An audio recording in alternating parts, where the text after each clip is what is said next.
arriving for a summit which he hopes can change forever his country's relations with its neighbours. President Obama started a process of normalisation with the government of Raúl Castro 4 months ago. A cell phone camera caught the moment the two men chatted briefly and shook hands.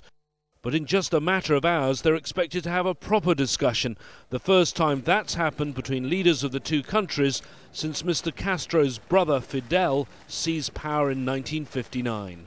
Well, as the United States begins a new chapter in our relationship with Cuba, we hope it'll create an environment that improves the lives of the Cuban people.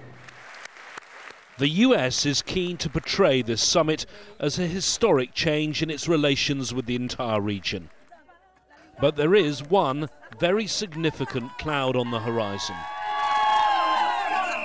These protesters are angry about an executive order by President Obama a month ago placing sanctions on senior Venezuelan officials and condemning the government of President Nicolas Maduro.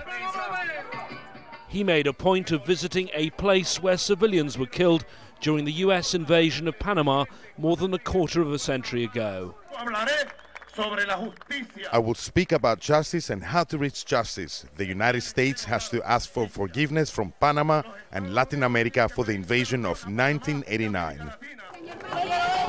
He's not the only critic of Obama.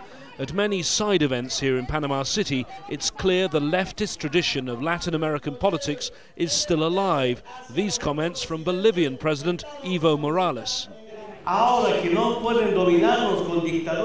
Now that they can't dominate us with military dictatorships, what do?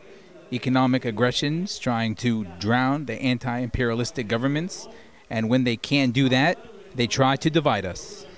Clearly, some nations in the region are still very wary of the United States.